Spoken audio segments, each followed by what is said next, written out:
seorang raja tol, Babah Alun, atau lebih dikenal dengan Bapak Yusuf Hamka, pengusaha jalan tol. Dia pernah bilang, carilah harta yang halal sebanyak-banyaknya, seolah-olah engkau akan hidup 1000 tahun lagi. Tapi carilah atau perbanyaklah amal ibadah, berkuatlah iman dan takwa, seolah-olah engkau akan mati esok hari. 5, 4, 3, 2, 1, go! Alright.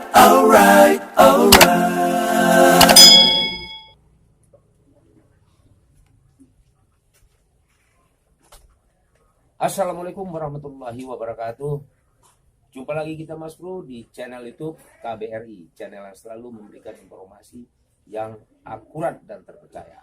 Nah, kali ini kita mau melenceng sedikit.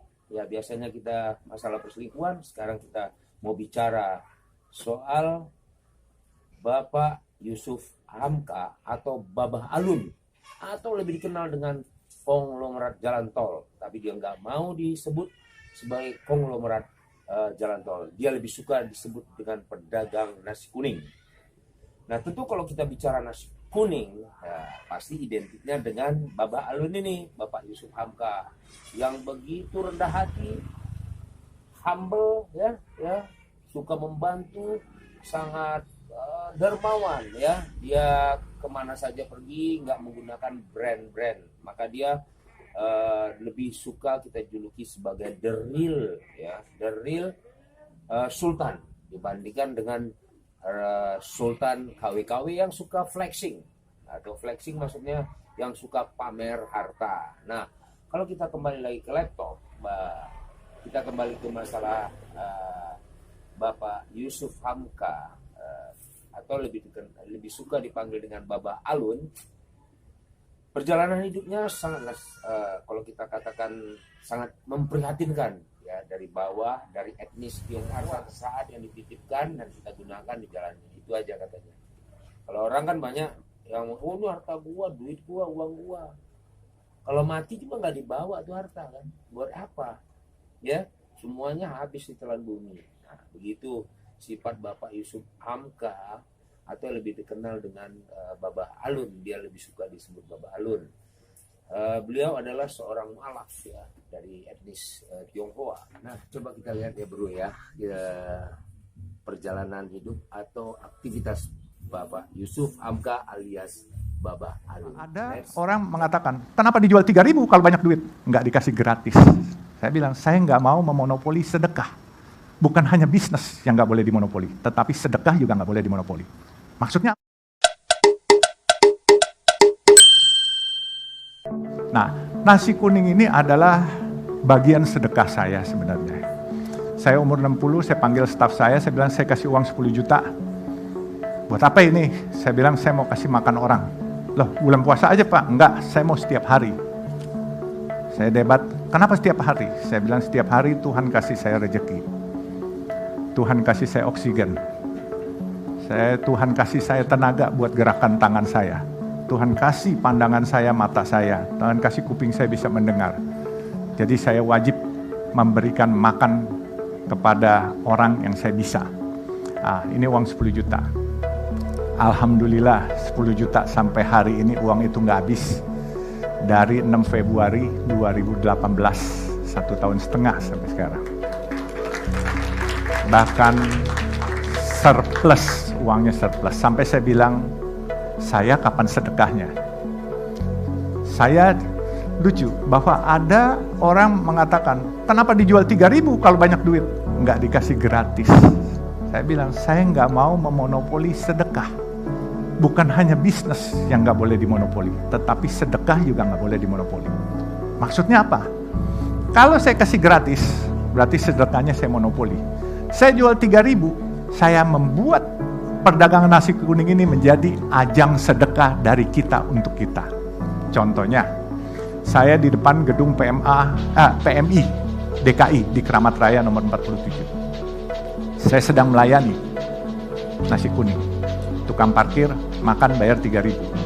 2 menit kemudian dia balik lagi, dia bawa bapak-bapak tua pakai tongkat. Pak, nih saya mau sedekah buat bapak tua ini, dia bayar 3.000. Jadi buat ajang sedekah. Dan juga secara gengsi mereka membeli, bukan minta dan dikasih saja. Lalu saya melayani juga di Ujung Berung di Bandung. Itu di depan markas tentara Yon Sipur. Saya suka sedih melihat teman-teman kita dari TNI, prajurit-prajurit itu makan di situ. Dan saya tanya sama dia, Pak, bermanfaat nggak ini? Pak, ini sangat bermanfaat Pak, 3.000. Saya kalau beli 15.000. Saya bilang manfaatnya bagaimana?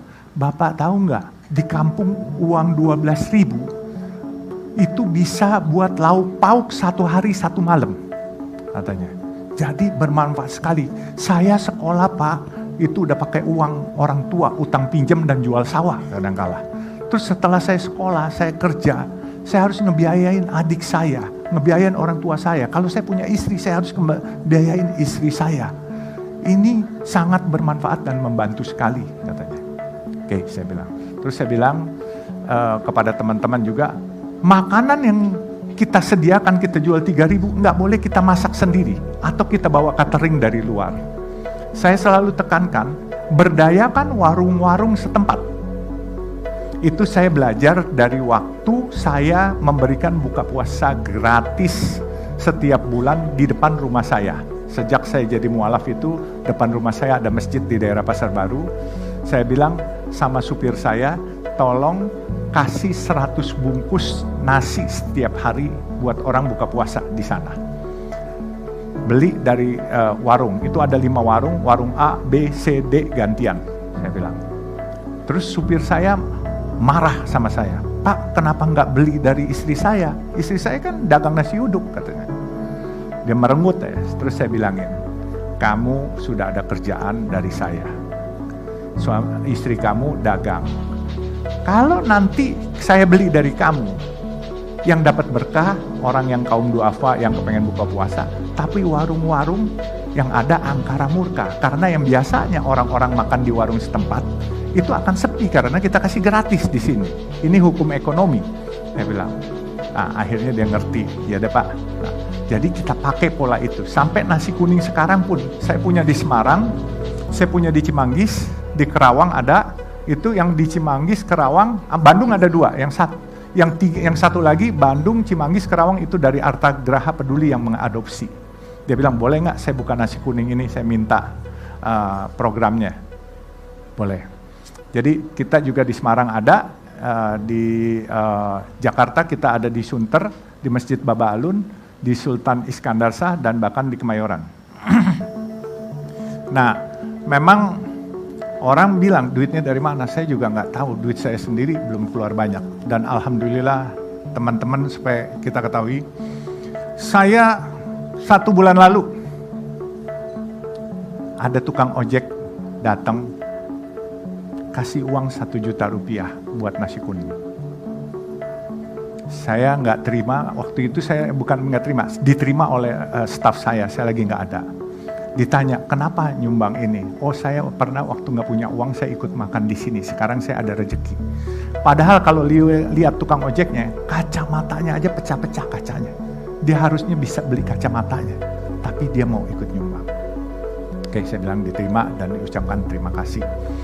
Jadi ada saudara-saudara dari teman-teman Nasrani datang makan, naik mobil Mercy. Staf saya sudah sempat seuzon. Orang naik Mercy, makan. Saya bilang jangan marah, nggak apa-apa. Dia bayar 3.000 terima, nggak bayar juga terima. Kenapa begitu? Saya bilang pahala kebaikan dia, kalau dia nggak bayar, dia bayar 3.000, itu buat kita, nggak ada masalah kok. Akhirnya yang udah seuzon, tahu-tahu ibu-ibu dari kaum Nasrani itu memberi bungkusan di amplop, kita buka. 50 ribuan 1 gepok. Saya panggil, ibu maaf, ini duit ibu kebanyakan. Kenapa? Dia nanya saya, yang membuat saya terenyuh. Karena saya Nasrani, nggak boleh. Oh bukan begitu, saya cuma bilang ini uang ibu kebanyakan. Nggak punya agama apapun juga boleh bu makan di sini. Mau nyumbang juga boleh, nggak nyumbang juga boleh, saya bilang itu. Dia bilang, saya minta proposal boleh nggak sama nomor rekening, saya mau ini. Bu maaf, ini sedekah pribadi, nggak bikin proposal dan nggak punya nomor rekening. Kalau ibu mau berbagi, silakan datang aja. Nah akhirnya dari teman polisi Jakarta Utara setiap Senin kirim 1 juta, Kamis kirim 1 juta. Teman-teman marinir dari Kodamar di Kelapa Gading setiap Selasa kirimin 30 bungkus nasi kuning dan Jumat ya, kirimin juga nasi kuning. 5, 4, 3, 2, 1, go! Alright, alright, alright.